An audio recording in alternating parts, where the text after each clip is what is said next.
دوستو تقریباً 5,500 سال پہلے کی بات ہے کہ ایک بہت ہی زبردست اور طاقتور قوم ہوا کرتی تھی۔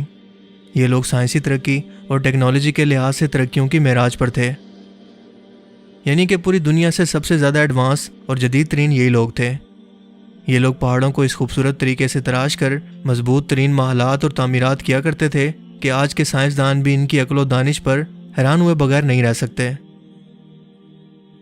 یہ لوگ اس قدر ذہین اور ماہرین تعمیرات تھے کہ اللہ کے مقابلے کے لیے نعوذ باللہ جنت بنا دیا کرتے تھے، کیونکہ یہ لوگ انتہائی طاقتور، انتہائی قداور اور جینیس ترین لوگ تھے۔ اپنی انہی خصوصیات کی وجہ سے یہ اپنے دور کی سپر پاور کہلاتے تھے، جو کہ صرف اور صرف اللہ تعالیٰ کی ذات ہے۔ اپنی ترقی، تعمیرات اور خصوصیات کی وجہ سے وہ سرکش اور نافرمان ہوتے چلے گئے، وہ خدائے وحدہ لا شریک کے وجود سے منکر ہوتے چلے گئے۔ ان کے اندر غرور و تکبر حد سے زیادہ بڑھ گیا، تو اللہ تعالیٰ نے انبیاء کرام کو ان کی ہدایت کے لیے اور ان کو بات سمجھانے کے لیے بھیجا، لیکن یہ لوگ ان کا مذاق اڑاتے، انبیاء کرام کو اذیتیں پہنچاتے اور ان پر تشدد کر کے انہیں اپنی بستی سے باہر نکال دیا کرتے تھے۔ یہ جگہ بہت ہی سرسبز و شاداب تھی، لیکن جب ان پر عذاب نازل کرنے کا فیصلہ کر لیا گیا تو سب سے پہلے ان کے ہاں بارشیں روک دی گئیں، کیونکہ بارش اللہ تعالیٰ کی رحمت ہوتی ہے، اور اللہ تعالیٰ جس بستی پر راضی ہوتا ہے یا اس سے خوش ہوتا ہے تو وہاں پر بارشیں برساتا ہے۔ لیکن اس سرکش اور نافرمان قوم پر اس کے تکبر کی وجہ سے بارش جیسی نعمت چھین لی گئی۔ ان کے ہم بارشوں اور بادلوں نے اپنے رب کے حکم سے بالکل رخ پھیر لیا، جس کی وجہ سے وہاں قحط سالی جیسی صورتحال پیدا ہوتی چلی گئی۔ لیکن پھر ایک روز ایک انتہائی عجیب و غریب واقعہ رونما ہوا۔ انہوں نے ایک روز آسمان پر اٹھنے والے ایک دھوئیں کے بادل کو دیکھا، جو کہ تیزی سے ان کی جانب بڑھ رہا تھا، اور وہ اس بادل کو دیکھ کر بہت زیادہ خوش ہوئے اور سمجھے کہ ان کی قحط سالی اب ختم ہونے والی ہے، کیونکہ انہیں لگا کہ یہ بارش برسانے والا کوئی بادل ہے جو کہ خوب برسے گا، اور پھر ایک بار پھر سے ان کے ہاں ہریالی اور سبزے کا دور پھر سے واپس آ جائے گا۔ لیکن در حقیقت یہ اللہ تعالیٰ کی طرف سے آسمان سے قہر برسانے کے لیے ان پر نازل ہوئے تھے۔ یہ وہ بادل تھے جنہوں نے سوائے ان کے مضبوط مکانات اور محلات کے سوا کچھ بھی نہیں چھوڑا، بلکہ اپنے راستے میں آنے والی ہر چیز کو تہس نہس کر کے تباہ کر دیا۔ قرآن پاک میں اس واقعے کا ذکر کچھ اس طرح سے ملتا ہے، اور ارشاد ہوتا ہے کہ جب انہوں نے اسے دیکھا کہ وہ ایک بہت بڑا ابر ہے جو ان کے میدانوں کی طرف بڑا چلا آ رہا ہے، وہ لوگ کہنے لگے کہ یہ تو ابر ہے جو ہم پر برسے گا،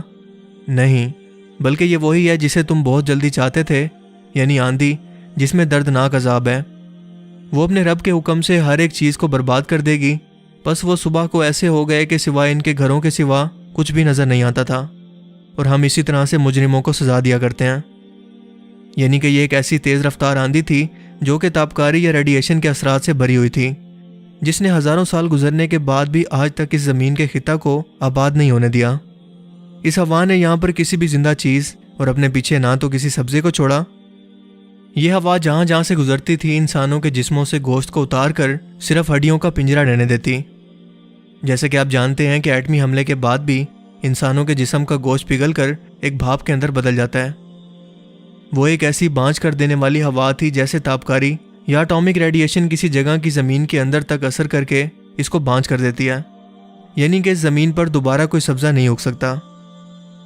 آپ کو بتاتا چلوں کہ یہ قوم عاد ہے، جس کا ذکر قرآن کریم کے اندر سورہ الذاریات کے اندر موجود ہے۔ اللہ تعالیٰ اس قوم کے بارے میں قرآن کریم میں ارشاد فرماتے ہیں کہ یہ تمہارے لیے نشانی ہے، یعنی قوم عاد کے عبرت ناک تباہی کے بارے میں تمہارے لیے نشانی ہے، جب ہم نے ان پر ایک ایسی بے خیر ہوا یعنی کہ بانجھ ہوا بھیج دی۔ وہ جس چیز پر سے بھی گزرتی اسے بوسیدہ ہڈیوں کی طرح کیے بغیر نہ چھوڑتی۔ دوستو، اس تابکاری نما ہوا نے ان کے جسموں کو گوشت کے بغیر بوسیدہ ہڈیوں جیسا بنا دیا۔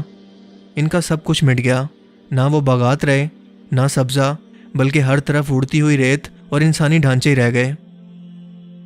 یہ زمین کا پورا حصہ خالی ہو گیا۔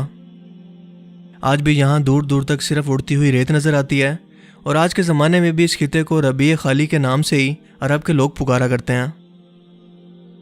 آج اس واقعے کو تقریباً 4,000 سال گزر گئے ہیں۔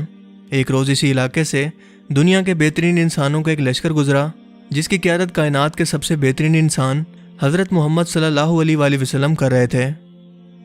یہ لشکر ایک طویل سفر طے کر کے آ رہا تھا، اور اس لشکر نے جب اس خطے کے اندر کچھ کھنڈرات دیکھے تو وہاں کچھ دیر تک رک کر آرام کرنے کا فیصلہ کیا۔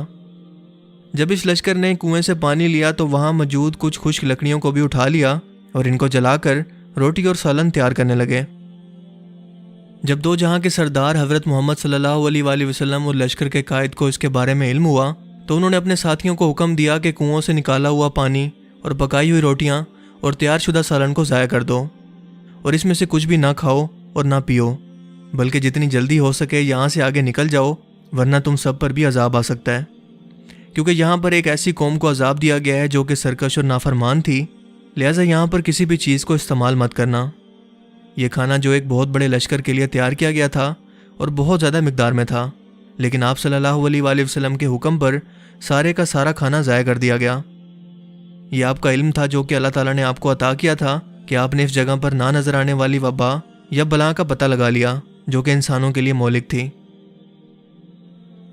قرآن پاک میں اس ہوا کے لیے لفظ ری الحکیم کا استعمال کیا گیا ہے۔ ری کا مطلب ہے ہوا اور حکیم کا مطلب ہے بانجھ عورت یا مرد،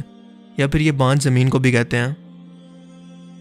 علماء کرام اس لفظ بانجھ ہوا کے معنی ایک عرصے تک تلاش کرتے رہے، لیکن ایسی بانجھ ہوا کے بارے میں نہ جان سکے جو کہ اتنی زیادہ خطرناک ہو کہ انسان کے جسم سے گوشت کو پگھلا کر ہڈیوں کو بسیدہ کر دے،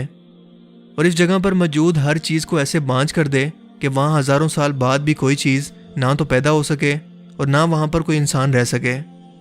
لیکن آج کے موجودہ دور کے اندر جب ایٹمی تجربات اور ایٹمی دھماکوں کے بعد پیدا ہونے والی ریڈیشنز کے بارے میں جب انسانوں کو پتہ چلا تو اس کا اصل مطلب ہم 1400 سال گزرنے کے بعد آخرکار آج سمجھے ہیں،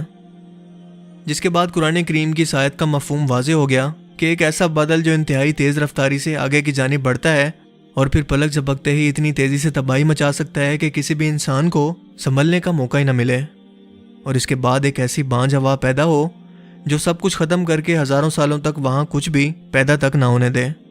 تب جا کر ہمیں اللہ تعالیٰ کی قدرت اور عبرت کے لیے بتائے گئے اس بانجھ ہوا کے لفظ کا مطلب سمجھ میں آیا کہ ہماری عقل کس قدر ناقص ہے اور اللہ تعالیٰ کا علم کس قدر وسیع ہے، جس نے قیامت تک کے آنے والے انسانوں کے لیے اس واقعے کے اندر عبرت چھوڑ دی تاکہ انسان اس سے سبق لیں اور اس دنیا کو اپنا ہمیشہ کا مقام نہ جانتے ہوئے آخرت کی تیاری کریں۔ اللہ تعالیٰ ہم سب کو ہدایت عطا فرمائے اور اپنے حبیب کے صدقے کسی بھی ایسی پکڑ سے اور اللہ تعالیٰ کے عذاب سے محفوظ رکھے، آمین۔ مجھے امید ہے کہ آج کی اس ویڈیو سے آپ کو کچھ نیا جاننے کو ملا ہوگا اور یہ ویڈیو آپ کو پسند آیا ہوگا۔ اگر آپ کو یہ ویڈیو اچھا لگا تو اسے لائک کیجئے اور مزید اس طرح کی انفارمیٹیو ویڈیوز کے لیے اس چینل کو ضرور سبسکرائب کریں۔ اب میں ملوں گا آپ سے ایک نئی انٹرسٹنگ ویڈیو میں، تب تک کے لیے اپنا بہت سا خیال رکھیے گا۔ Thanks for watching this video. اللہ حافظ۔